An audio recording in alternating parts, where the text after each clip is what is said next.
Welcome back to Out of Possession, and today we're previewing the big one at the weekend. It's maybe Man City's only opportunity to win a trophy this season, so hopefully we can get it done. And we're going to cover everything about the game. We're going to have a look at the starting lineups from a Manchester City perspective, but also from an Arsenal perspective. We've brought in some great brains to help us with that side of things. It's Back of the Class, whose real name is not Back of the Class. It's Haytham. How you doing, mate? And do you want to just tell the people as well, who maybe aren't aware of your content, what you do on the internet? Well, as Peter said, I am Haytham. I do sort of a little bit of everything on the internet. I like to post infographics. I like to talk about things maybe a little bit more than just the normal sort of standard surface level stuff. I like to look into the game a little bit more, and I appreciate you for having me on.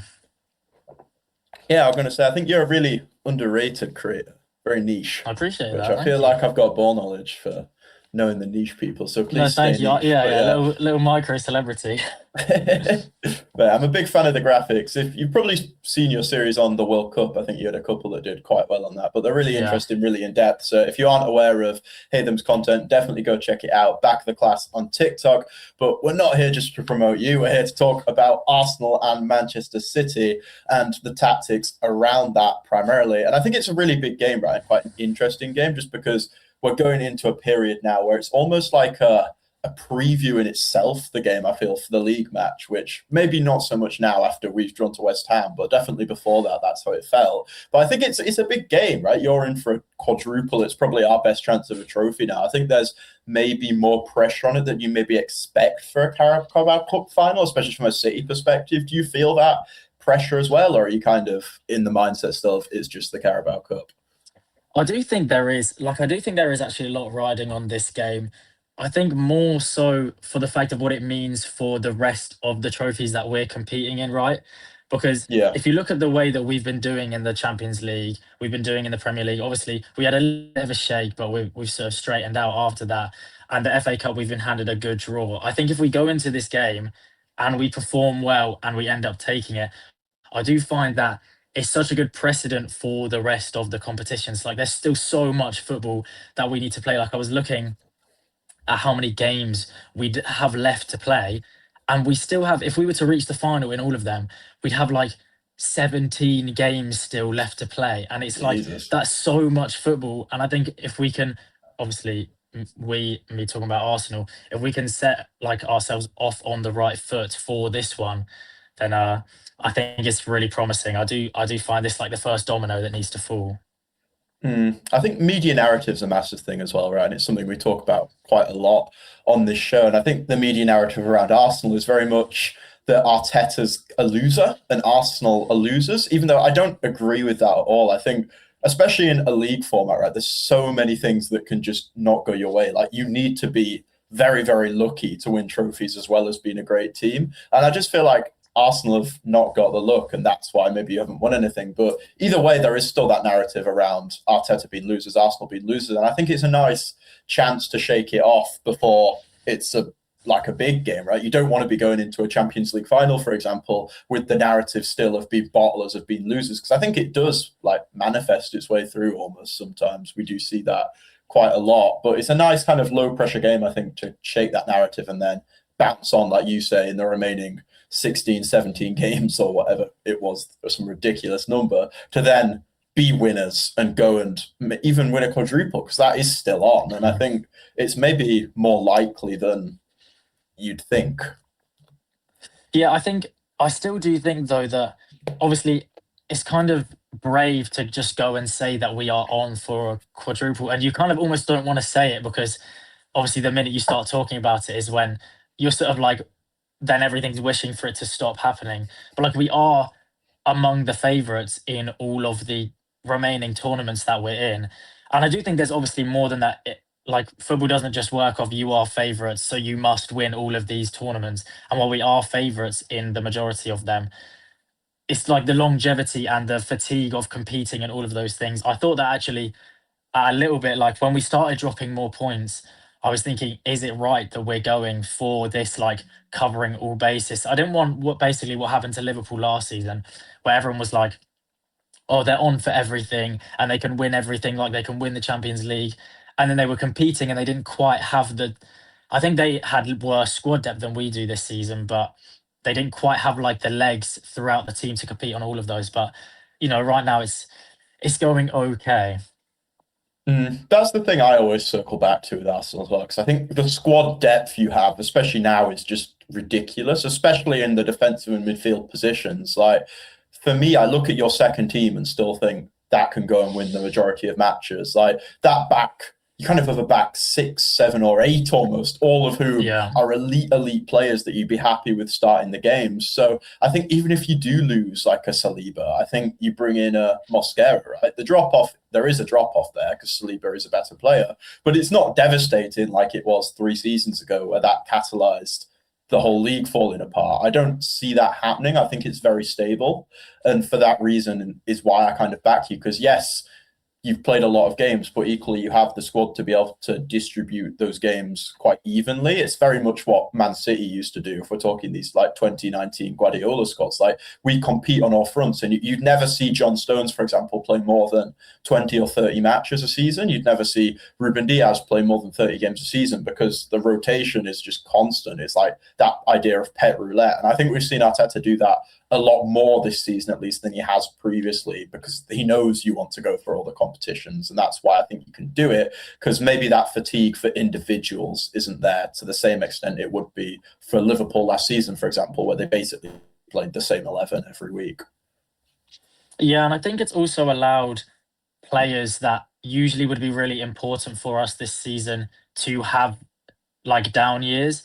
And I think Arteta has spoken a lot. First of all, like one of the big talking points is he always says he wants to be like the kings of everything, which I suppose if you're going for the quadruple, you do kind of need to be that. But then also, if you think about all the players that like have had down years, or like Kai Havertz has missed a lot of the season through injury, Odegaard the same, Saka's not really been up to the same standards.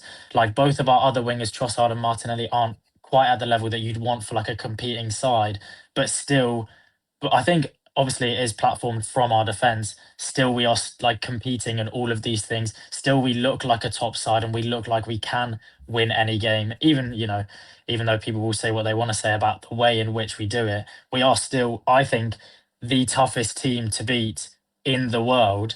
And I think there's a reason that we're competing across all of those off the back of our defense rather than our attack. I think if we wanted to try and play this fantastic football that everyone sort of says that we should be playing, I don't think we'd be the same team that we are right now. If we didn't rely on our defense, or if we didn't lean towards, where our strengths are, and we were like, oh, look, let's just give it to Saka and Trossard and Gyökeres up front, like to try and win us games, then I don't know if we'd be in the same position, really. No, I don't think you would be. I think just to touch on like the way Arsenal play, like you were saying there, it's maybe not attractive football, but I don't necessarily think that's a bad thing, right? Like I was saying previously, like I had talked to John McKenzie last week, and we had a really interesting conversation about how you catch a pioneering manager who's always ahead of the tactical meta. And for years and years and years, that was Pep Guardiola, right? He was always one step ahead. And I think previously maybe Arteta's tried to follow the Pep system, if you like. They're very similar, and it feels like about 2 maybe 3 seasons ago he's pivoted massively down this physical route, because he's realized you can't beat Pep at Pep's game. You have to be a pioneer yourself if you want to beat Guardiola, and that's exactly what we've seen happen. Arteta's kind of pioneered this set piece heavy, physically dominant Premier League that we're seeing now. And yes, maybe it isn't as great to watch as Pep's football was, but it wins, right? Who cares? Arteta's job isn't to play great football, it's to play winning football, and that's exactly what he's doing. And I don't think this narrative that Arsenal are a bad team, they're one of the worst Premier League winners ever that I've been seeing around, has value, because how strong a team is should be based on how effective that team is at winning, because that is the job of a manager, and that is what you have to do to win leagues. It shouldn't be based on, does this team fit my aesthetic bias to what I find entertaining football, because it's kind of irrelevant, right, in the context of winning titles and winning trophies. Yeah, and I also think that the whole like aesthetics argument of it all is null and void when you look at the way that we are able to play in the Champions League. I do think in the Premier League, because of the quality of teams like week in, week out, the fact that like teams like Brighton are sitting low mid table currently. And if you look through the just the pure quality in that squad, like they have I would say they have like 2 to 3 elite players, and they're sitting like, I don't know exactly where they sit. I think they're like 14th or 13th. And the fact that they're sitting there, and Bournemouth is the same, and all of these other mid-table sides, West Ham are in the relegation zone, and they have so many top players. I think the way that teams set up against us in the Premier League, because they know how good we can be if we are given the ball and if we are given the space, I think they just respect us maybe a little bit more than the European teams, or maybe the European teams are more stubborn in the way they play. But like the way that we played against Leverkusen, although it was only 2-0, and I didn't watch the game, but I was listening to it on the radio like the whole way. I was driving back from somewhere and I was listening to it. We dominated them from start to finish. And you'll look at it and, we drew away from home and we were poor in that away leg, but we dominated that entire game. And yeah, it was a fantastic Eze goal and a fantastic Rice goal, but it was chances after chances. And the, only real time we were questioned was like late on, when obviously David Raya made a really good save. And the same was in the rest of the Champions League games. Like in the group stage, we were blowing teams away. We blew Inter away from home. We blew Atletico at home. We blew away Bayern at home. Like, these are top sides. And I think the way that teams set up in the Premier League and the English like media narrative that runs with that is different from the actual reality of what would happen if we were played in the same way that European sides do.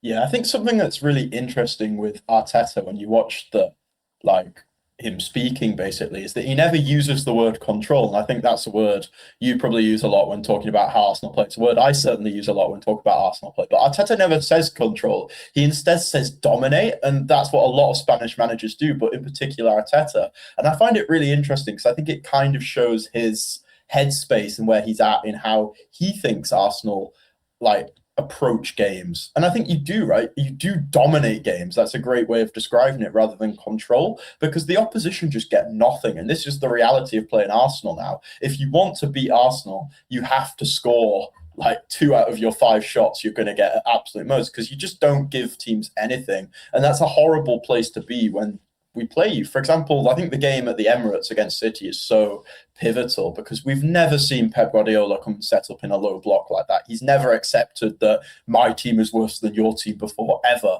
And this Arteta team made him do that because he was scared. And I think that shows how good this Arsenal team is. And it completely discredits the narrative that Arsenal are somehow weak. Yeah, and I also think that like the previous seasons where we ended up failing, or bottling to this Pep Guardiola side, I think the one that hurt Arteta the most was that first one.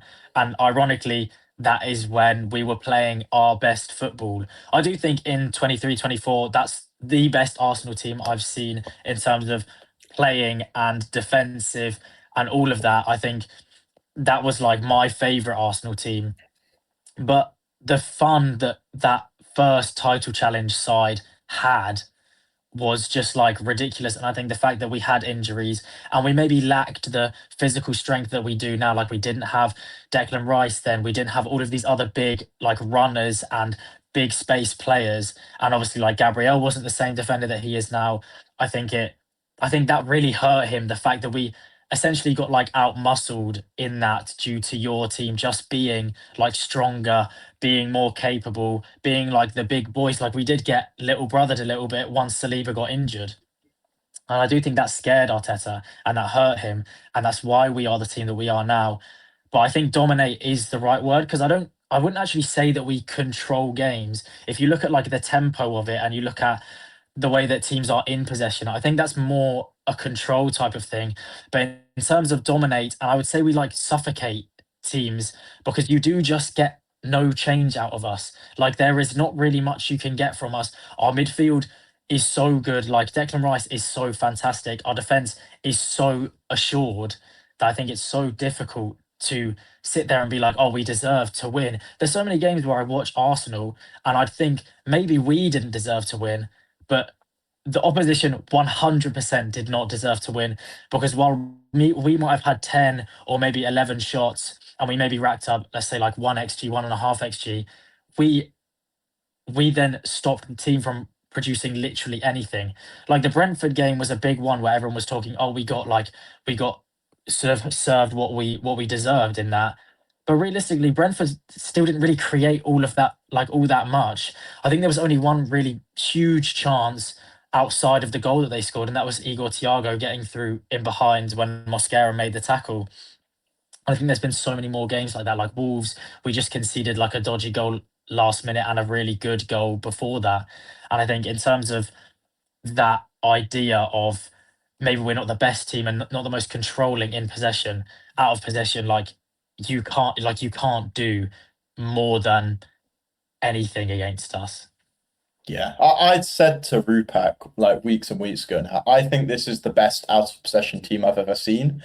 And I think that sounds a bit crazy at first because obviously you have the Chelsea team that barely conceded any goals and things like that. But I've never seen a team be so solid defensively while playing in the way Arsenal do. And by that, I mean by pressing really high, being quite aggressive almost at times. Like you kind of expect a team that doesn't concede this many goals to maybe concede a lot of territory and sit back quite deep. But Arsenal don't do that at all. Like it's risky the way you play. You concede a lot of space in behind, but because you're so dominant physically, it doesn't matter because you win 100% of the duels. And that's basically what the Premier League is now. If you win the duels, you'll probably win the game. And Arsenal always win the duels. I think what you were saying about the opposition never deserving to win, really interesting as well, because that's exactly how I feel too. Like I remember watching the 3-2 against Man United, probably one of Arsenal's worst performances of the season.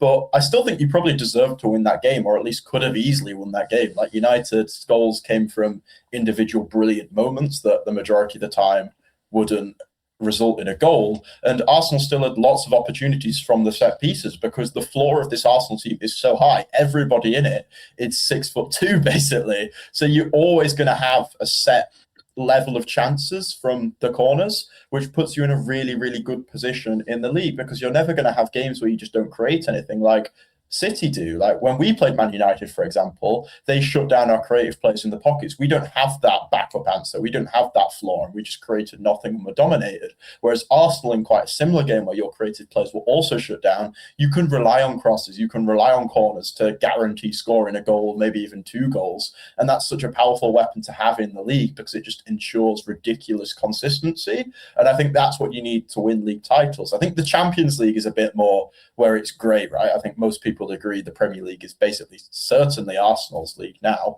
but the Champions League is very interesting for me. And I think it actually suits Arsenal as well because it's this 2-leg format. I think Arsenal are very beatable over one game, but across 2 legs, I think that domination, as Arteta would say, will come through even against like a Barcelona, which I think is a very, very interesting game, actually. I'd like to talk about how you think Arsenal would match up against Barcelona. I mean, it is easy to look forward to that game and be like, yeah, that is going to be the semi-final. And I do think it is. I do think Barcelona will beat Atletico. And if we lose to Sporting, we should be incredibly disappointed with the outcome of the Champions League. But I think the Barcelona game in particular, I was kind of interested. I feel like for us, that is much more of a weirdly, that's much more of a winnable game. I can see us winning that more than if it was Newcastle to reach that semi-final. I think we have this bug with Newcastle where we kind of get drawn into the animosity that has been created in that fixture, like with recent times due to Eddie Howe's, like the intensity in those games. And I do find that with Barcelona, because of how leaky they look defensively, like they are leaky defensively, although they create so much, I think if we're able to somehow like limit their creativity, like I do think if Lamine Yamal and like if Lamine Yamal or Pedri have a game where they are 20% below the pace, I think that pretty much gives us, like, even if it's just one of those games, I think that gives us the tie. Because I think if their top creators are not able to break through us, like, I think the game at the Camp Nou is the most important in that one. I think we won't concede at the Emirates. And if we're able to go to the Camp Nou, be dirty, be horrible, be how we've been in the Premier League and just grind out a result, even if it's like a 1-1 or a 0-0 or some kind of, even if it's like a 1-0 loss, I still see us going back to the Emirates if we do play the Emirates second and getting a result there and passing through. I do think that the spine of that Barcelona team, I do think, especially in defence, I think is where we can really hurt them. And especially the amount of space they leave in behind. I think if we play a player like Martinelli, play a player like Gyökeres, who do thrive in these big spaces, especially Martinelli in behind, I think we can really hurt them the same way that, and like Martinelli, the Champions League has been his has been his like tournament this season. Like he scored so many goals. He's been so important for us, even though he's been poor in the Premier League. And that Barcelona game, I think that's going to be the semi-final to watch. I think either of those teams, for me, like either Arsenal or Barcelona, are probably my favourites to win the Champions League. I think if we get through having beaten Barcelona, we will be like, look, you've given us the top dog in La Liga. Like, who is going to take this off of us? And the same way that if Barcelona then go to the Emirates, get a result, and they go to Camp Nou and get a result, they're going to feel like, look, this is the hardest team to beat in the world, and we've gone and beat them. Like, who's going to take this off of us? So I think that side of the draw is the winner of the Champions League for me. Yeah, I'd agree. I think that you're probably the best two teams in the world right now. Maybe a Bayern Munich in there too, but not for me. I think it's Barcelona and Arsenal. And I think what's really interesting about that game and why for me it could go either way is just because I think the variance of the two teams' performances are like so different. I'd see Arsenal as this really low variance, very consistent team. So maybe your level's an 8 out of 10. It might drop to a 7, but you're always at a 7 or an 8. You don't really vary much from that very frequently. Whereas Barcelona can sometimes be at like a 4. They can be abysmal, but equally they have the quality and guys like Pedri, Lamine Yamal, this just pure individual brilliance where they can go to an 11 out of 10. And I think to beat Arsenal, they have to find that 11 out of 10 across both games. And it's the why you maybe could see them winning that game. Because I think the only way to beat Arsenal is to have that individual brilliance. And it's why, to bring us on to the game at the weekend that is actually happening and not a fictional future game that might not happen like Barcelona, is because, again, we have individual brilliance, which is why I kind of think this is maybe a more interesting tie than it seems. Because on paper, I think Arsenal are a much better team than Manchester City. However, on our day, I think we could turn you over.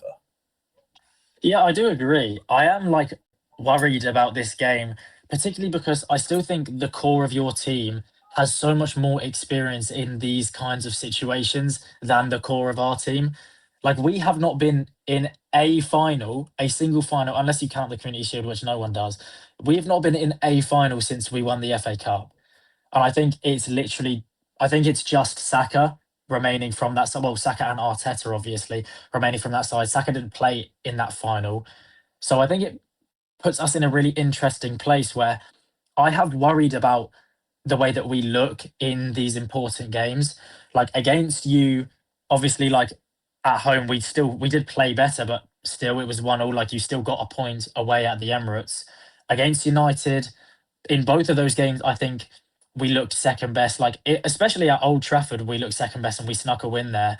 But then at home, like yes, it was 2 moments of individual brilliance, but we were definitely, that is probably like you said, the worst we've played. Liverpool, we struggled. I even think against Chelsea, although we've got the results in those games, we have struggled to look the same like dominant side that we've been talking about and that Arteta likes to talk about. And I do think, although Arsenal's record is good at the in the FA, no, not in the FA Cup, but at Wembley, I still think that, like you said, I think these kinds of games are won by moments, and I do think that you just have more moments, players like more players that could just go, I'm just going to win it for you than we do. I think I'd say we have maybe 2 players like that in Declan Rice and Eberechi Eze. And I even think, as good as Saka is, and I know it's been a down season, I don't think he's that kind of like flash sort of, I'm going to beat 3 and just whack it top bins. That is not the player that he is, which is not like a bad thing necessarily. But I think you have a lot more players that are capable to just go, you know what, I'm going to decide the game right now, which is what I am a little bit worried about, especially because every fixture with us is a low scoring fixture. I think the optics of it in that way are kind of similar to what we just talked about in that possible matchup of Arsenal versus Barcelona, right? And I think that the Arsenal lineup for this game is basically nailed on. We kind of know what Arteta's going to do. It will be Kepa, Saliba, Gabriel, yada, yada, yada, yada. It'll be the team that plays almost every big game for Arsenal. Whereas I think there isn't that clarity with City. I think there's so many different avenues Guardiola could go down, and that makes me slightly concerned because I think there's an avenue that I definitely like, which is this individual brilliance like we just talked about, I think that's how we win the game. You win the game with moments because we are not as good as a team of Arsenal. But I am worried we could see him do what he did against Real Madrid again and prioritize this out of possession kind of solidity and try and go toe to toe with physicality, which I think would be the wrong thing to do because I don't think even with our most physical team out, we're nowhere near the level of Arsenal's physicality, and then you just roll us over. I think we have to be unique and do what makes us great rather than trying to be Arsenal like we've seen us do a bit recently. Yeah, and I also think that we need to avoid doing this like the same thing in reverse. I am a little bit worried that because this is such like a statement game in terms of what it means for our season, I'm a little bit worried that although I think Arteta is a lot more stubborn in that sense, I do fear that he might just be like, you know what? I'm going to play more attacking players. I'm going to try and instill a bit more flair into the side and a bit more creativity instead of just sticking to what we know is the tried and tested, like successful route for us. If we play the team I think that just played against Leverkusen, I think that puts us at the best chance of winning that game. And if we play it in that way, where we just stick to what we know and stick to what we're good at, then that's fine. But I do fear that he might experiment a little bit, maybe with the lineup, like maybe he keeps Kepa in, or maybe he swaps Trossard for Martinelli, or maybe he plays it like rushes Timber back to fitness. I do fear that that might affect the side a little bit more than I think he might realise. But also, I think Arteta clearly knows what he's doing. I do think we'll probably end up inevitably we will just give the same lineup and we will give the same kind of performance, and then it's up to you guys to like win the game from us because I don't think we're gonna like lose the game per se. No, I'd agree with that. I think even if Arteta does swap the personnel, I see Arsenal's squad as being relatively like for like. Like I don't see Martinelli and Trossard as wildly different profiles, if you'd agree with that. I think they're relatively similar. Like the functionality of the system and the team stays fairly consistent no matter who's in there. Whereas I don't think that's the case with City at all. For example, like the difference between Nico O'Reilly and Cherky is like absolutely night and day. Like they're so different. So the choice of lineup and choice of personnel really, really matters here. And likewise with you wanting Arsenal to remain very similar to what you were in the Champions League. I hope City remain very similar as well. I think the way we win this game is through Jeremy Doku, it's through Erling Haaland, and it's through Ryan Cherky. They're the three avenues, they're the three game changers that I think can give us the moments, because that's what finals are, they're moments to be able to go and win this game. I think if he starts going Nico Riley, Semenyo, these out of possession players, then I will have worries, because I don't think they compete with the likes of Declan Rice, and that's non-negotiable. They just don't. Yeah, I do agree. I do think that if you guys play the way that like you have to like each team obviously has to play to their strengths. And I do think in recent times, I don't know, maybe it's Arteta influencing Guardiola for once, but I do think he is looking at the way that we're playing and maybe wants to have that same level of control. And I do think that that just doesn't suit, like you said, it doesn't suit the profiles that you have in your team. We play the way we can because that's the players that we have available to us. We have big players. We can be physical. We can go man to man physical with any side in the league, maybe barring like Sunderland or Newcastle. But I still even think then we can match that kind of level of physicality. And I think for you guys, you do just have to go back to the basics of what makes your side so good. Like you are a fantastic side in possession. And yes, the out of possession stuff is maybe a little bit troubling. But in a game like this, it is I think it's the in possession stuff that matters. Everyone is going to work hard in this game. This is a final. Like there's not going to be a player out there who's going to be like, oh, I'll just jog to this ball. I'll just do a little bit of this, a little bit of that. Everyone's going to be working hard. So I think it's up to the players in like on the ball and in possession to really make the difference. And that's where I'm a little bit fearful because I think you have that little bit more quality in those kinds of impactful areas than we do. I think the best place to be able to see maybe Guardiola trying to replicate what Arteta's doing is in the pressing structures, because despite being wildly different in the results of the pressing, the structures are the same. We both play this 4-1-2-1-2 kind of diamond press thing. Yet for Arsenal, it's very, very effective and probably one of the best pressing teams you'll ever see. Whereas for City, it's tragic. It's really, really bad. And that is because of the personnel, because that second line of pressure is so important. And you can have Declan Rice in there, you can have Saka, or you can have Zubimendi. I'm not sure who plays in that line of pressure. The point is, everyone on the pitch is very, very good. And therefore, you can do that. Whereas if we have Ryan Cherky in there, if we have maybe Doku in there, we can't do that to the same extent. That's where we get exposed, because these guys can't make those massive jumps that guys like Declan Rice can have, to have that more conservative press and it still be super, super effective. And I think maybe we do need to change pressing structure or look to do it differently, because we're just not, I don't know what the word is, but we're not powerful enough to be able to carry it out, especially in that second line of pressure. It's really, really poor at times. Like, for anyone that watched the Real Madrid first leg, I think that's the best example of our pressing structure just getting completely exposed, because Savinho, I don't think, made a single successful press throughout the whole game. He was just slightly too slow on every jump. And then the fine margins that matter, like Declan Rice makes almost all of those jumps successfully, which makes the pressure structure work. And maybe it is a case of being a bit braver and committing more bodies forward to make those jumps smaller. And yes, when you will get played through, then it is way worse. I'm not disputing that. But maybe you get played through less if we go braver, go man to man against a team like Arsenal as well, where I'm not sure your on-ball quality is top, like mega elite. I think you are pressable. Yeah, I definitely think we are pressable. But like you said, with our structure, I think part of the reason why we were struggling at the beginning of this calendar year is when Odegaard started getting injured or started losing form and Arteta was looking to switch to Eze. I think the reason we struggled is not because of what Eze does in possession. I think Eze in possession is more impactful for us than Odegaard is. Whether he's like better, obviously they impact in different phases of play. But I think Eze is more impactful for us in these kinds of games and in the nice moments that you look for to win matches. But I think the transition from Odegaard to Eze and knowing when to press, knowing, like you said, knowing when to step, knowing when to jump. I think Eze has finally got that now. Like, it feels like his intensity and his like style of pressing has transitioned from whatever he was doing at Palace under Glasner to what we're doing here in like with Arsenal under Arteta. And I think now that that's clicked, he's then finding himself in the right positions when the ball turns over.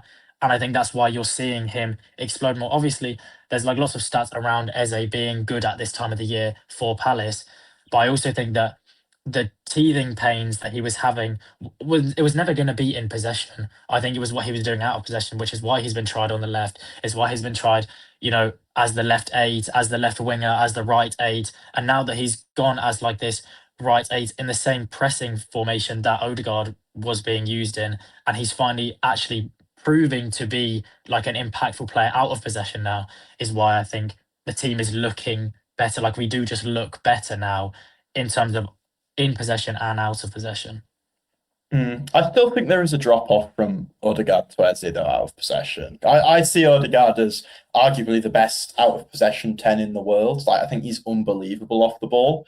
So naturally there will be a drop off there. And I think for that reason, Arsenal, you're a team who's built on beats from out of possession. You are still better with Odegaard than Eze, in my opinion. But I want to talk about Bukayo Saka quickly as well, and just where you stand on the season he's having, because I think he's still been exceptional, despite being less exceptional than you'd maybe expect him to be. And that's, again, because of what he does off the ball. Like, the guy is one of the best pressing wingers in the league, and that is very, very valuable in a team that's built around being fantastic off the ball. And I know he hasn't maybe been as impactful in attack on the ball as you'd maybe expect, but I don't think that's really down to Saka. I think he's been at a world-class level for years and years and years and years. We know he's world-class. Players don't just fall off for no reason. Like, I think it's something Arteta's doing, maybe in being more conservative, that's giving him less space, less options, and that's had the ripple effect of a lower output. Would you agree with that, or do you think it is just Saka stinking up the gaff? Yeah, I do agree. I do think Saka has been equally as good in all phases of play outside of when it gets to the penalty area. I do think that he is, for me, the best winger in the world up until that point. And I think that's probably because of the burst that he's lost due to his injury. And when he finds that burst in games, like sometimes it comes in and out, that burst of pace, like that little nip in front of the defender that he was really, really good at in previous seasons. I think as soon as that comes back into his game. Maybe he needs a little bit of a rest, which he's probably not going to get because of the World Cup.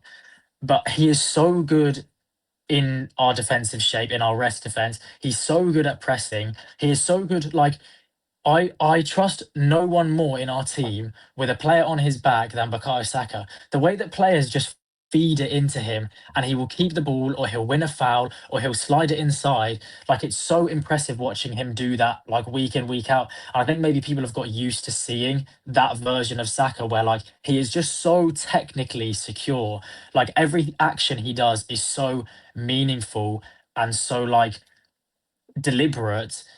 I think as soon as because the goals and assists have dried up, obviously everyone on social media is going to be like, oh, he's only got like 9 goals and 6 assists or whatever his numbers are this season. Then instantly that's like, oh, he must be having a bad season. When really, I think he's only had maybe 3 or 4 bad games, which he probably had similar last season, but because he was scoring more goals than people are forgiving him for it. Whereas now, because the goals aren't coming in, or maybe he's a little bit less clinical in the final third, then I think people are jumping on the back of him being like all of a sudden really bad. When actually, I think if you look at the numbers, the underlying numbers, and you look at the way that he's playing in all phases outside of the penalty area, he's still the same like impactful, important Bukayo Saka. Like people were saying Madueke should be playing over him. I love Madueke. Madueke is such a good player and he's really, really elite at what he does, but he can't do what Saka does. No one, I don't think there's a winger that can do what Saka does in terms of like in build up and in pressing and in defensive structure. Like he is just the best at that. I think at the moment he's always like that horse drawing that people use for the film. So like the back's really good, the middle's still pretty good, and then the end's abysmal, which is maybe a bit harsh on his final third play.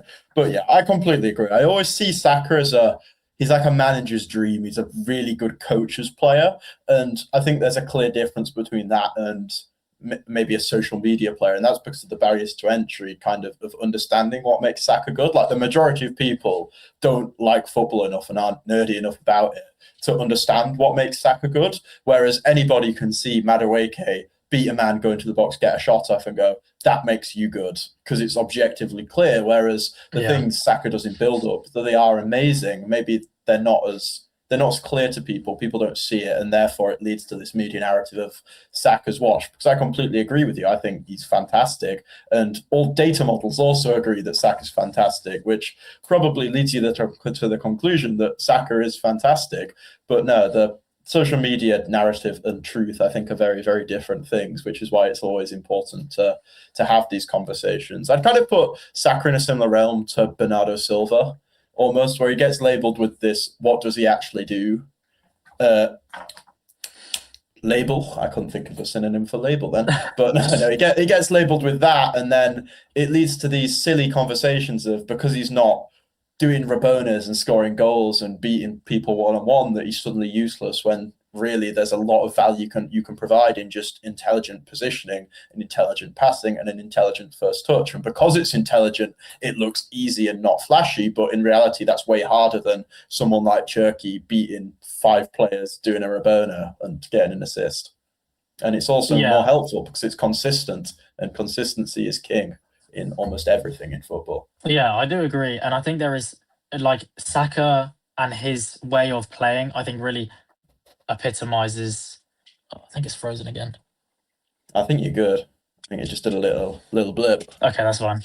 I think Saka and the way that he plays really epitomizes what Arsenal are as a club. Like, although it might not be pretty, although it might not look as good as the next winger, I think because of how effective it is, because of how efficient it is, I think efficiency is the word to use. Like, because of how efficient it is and how impactful it is, that's why we're getting results. And I don't think Saka's become like less like aesthetically pleasing as it's gone on. I think Saka's always played in this way, where it might look a little bit sort of robotic, if you want to use that word, but it's still so impactful. And like I still think he's a top winger. Like I still think he's the third best winger in the world, or the third best right winger in the world. And I think that's just the reality of it. Yeah, I think I'd have him behind Jamal and Elise, right? I assume you agree with that. Yeah, they are. We'll conclude with a little score prediction. What are you thinking with this game? Are you feeling confident or pessimistic? I normally feel quite pessimistic. I don't know if you're the same or you're an optimistic man. I'd like to think I'm an optimistic man, but for a game like this, I'm definitely trying to stay on the real on. I think it's more realistic. I think anyone that understands their football team is always going to be a little bit more cautious in these big games. I still do fancy us at least a little bit. I'm either going 1-0 to us. I don't know who scores, or I'm saying it's 1-1. And if it's 1-1, I think you nick it on penalties. Yeah, I think that's quite a realistic prediction. But I don't know. I've just got a gut feeling we're going to win this one. And I had this about Real Madrid as well. And I went, oh, we're going to win 5-1. We're so much better than these guys. And then we got absolutely obliterated. But I'm going to trust my gut. I'm going to go 2-1 City. There's no logical reasoning behind that, which kind of makes everything we've said before irrelevant. But I'm going to go 2-1 City. I feel like a little Ryan Cherky banger and then an Erling Haaland tap in 2-1, which, it makes no logical sense. The logic would go with Arsenal. My head is with Arsenal, but the heart says City. So we'll go 2-1. And anyway, well, the heart tells the mind sometimes. But anyway, thanks for listening, guys. If you're listening on Spotify, leave a follow, leave a 5-star rating. Can we get to 10 5-star ratings? That'd be quality. It really helps the podcast. Likewise, if you're listening on YouTube, give a little subscribe, give a like, get in the comments on either platform. Tell us, do you agree with our predictions? Do you agree with the analysis? Do you think a different player is going to be influential? Are there any narratives we missed, maybe? But anyway, we'll be back on Monday or Tuesday with a reaction to the game, focusing all about Man City, what's maybe going fantastically depending on the result, what's not going so well. So that should be fun too. Hopefully you enjoyed this and come back for that. So I'll see you later.